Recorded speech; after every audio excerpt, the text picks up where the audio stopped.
You can close your garage shelves, keep everything clean, and make it look super sharp. And it doesn't cost that much. Let's get into it. So for these doors, the fronts, I'm using a 1/8, just a 1/8 underlayment. Got it at Home Depot. It's super cheap. I think it was 22 bucks for the 4x8 sheet. And on my smaller doors, I even used the 1/16, the really skinny stuff. And with the frame that I built around it, it's going to last really a long time.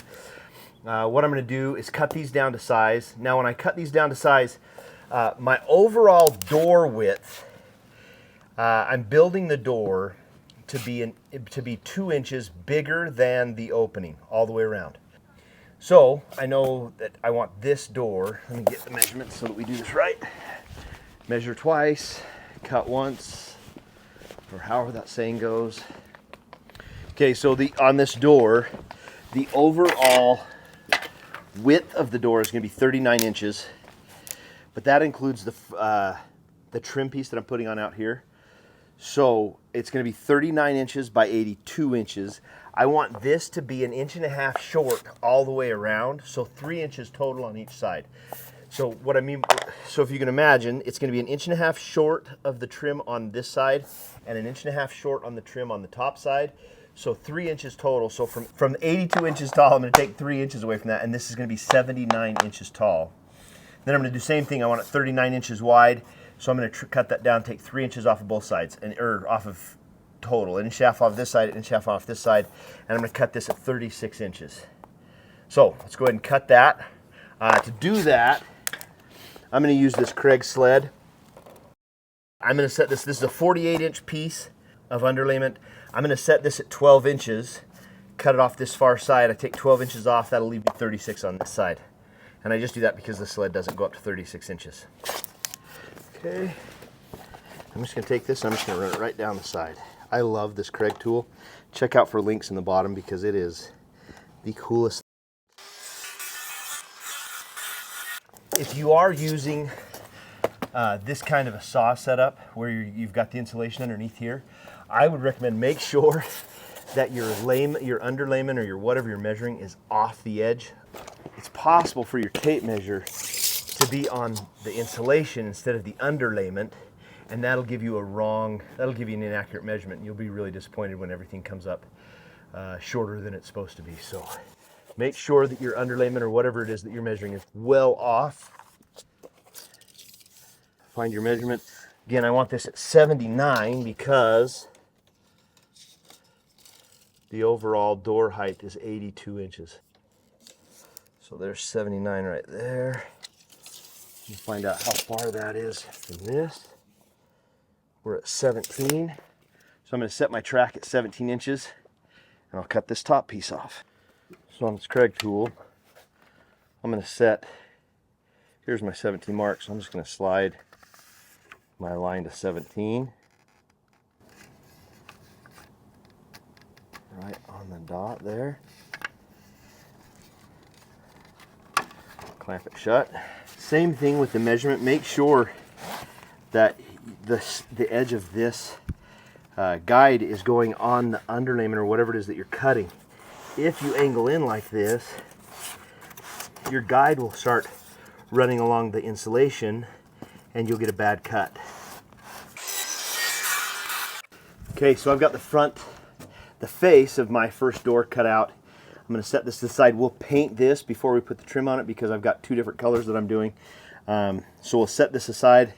We'll paint it in just a little bit when I get the other 3 doors cut out.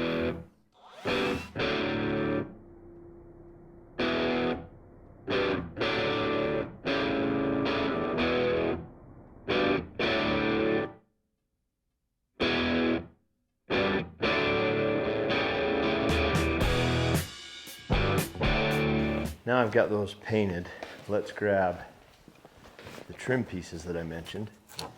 Again, the idea was to keep it as affordable as possible. So I just took 1/2 inch plywood, sanded down one side, and then painted it with a matte black. I'm going to mark 1.5 inches here at the bottom. Then I'll mark 1.5 here at the top. And then I'm going to use a chalk line.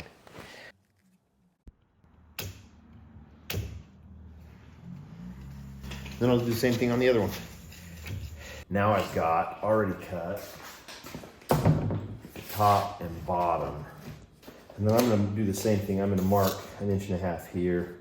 And I'm going to give myself a line at 1.5 inches going all the way across the top. Now I'm going to run a bead of glue all the way around this, and then we'll take a stapler and staple this underlayment to my trim piece.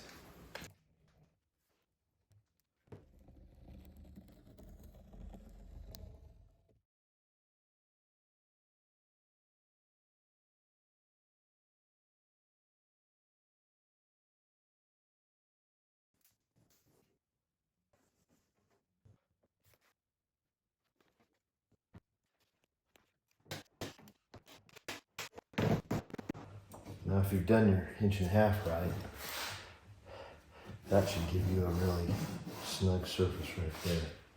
So now what I'm going to do is I'm going to mark right here where I want to cut that. And for measurement purposes, I'm going to clamp this in place. I'll cut the top one next and then clamp it in place, and then I can get a measurement for these long ones.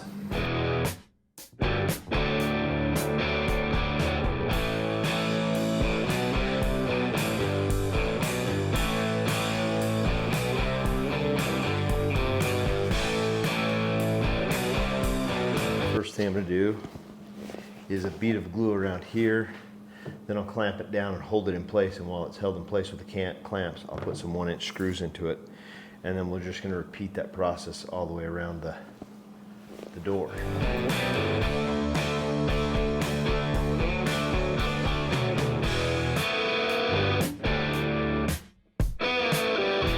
Okay, now that I got the top 2 pieces on, I'm going to go ahead and put these side pieces on, but we're going to put a butt joint at the top and the bottom to join those together and to kind of help solidify this.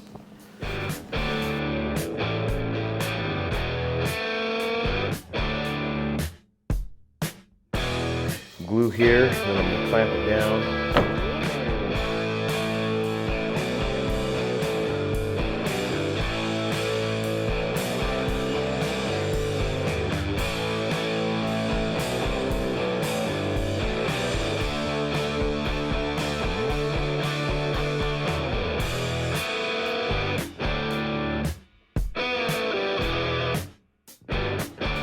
So the last thing I'm going to do now is I'm going to do a little cross piece right here that will support this bottom hinge, and we'll take advantage of just the laws of physics to make this door as strong as it possibly can be. Get that marked. Come up here and get this one marked.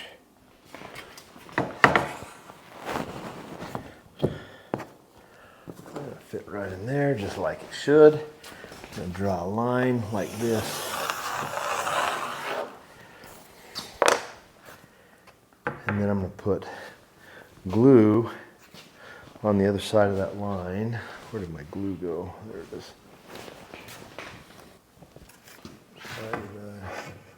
Okay. Yeah, gotta make sure you get it on the right side of the line, I guess.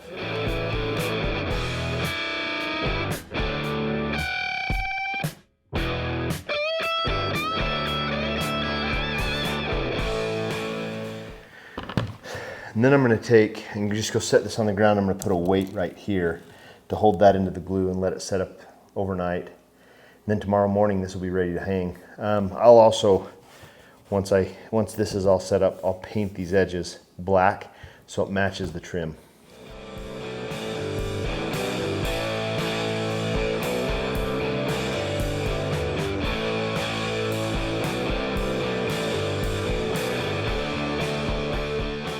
If you have glue that comes out, like over here, if you have some glue that kind of comes out, then it's easy to just go over that and the glue that I used, the liquid nails, is paintable. Once I get the painting done, I'm going to set them on these 2x3s for a few hours to let them dry before I take them over and hang them up in the garage.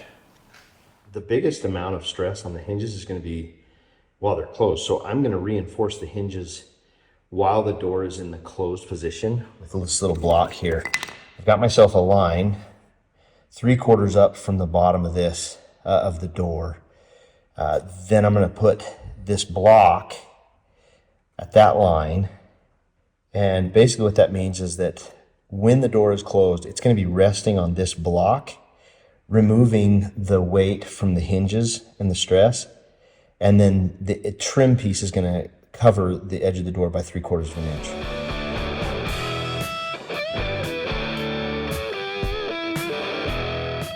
When it comes to the hinges, just pick a distance at the bottom of the hinge and then from the top to the top of the hinge, and just stay consistent for all of them. I don't know that there's any magic number that there is. I went 4.5 inches from the top, bottom, and 4.5 inches from the top.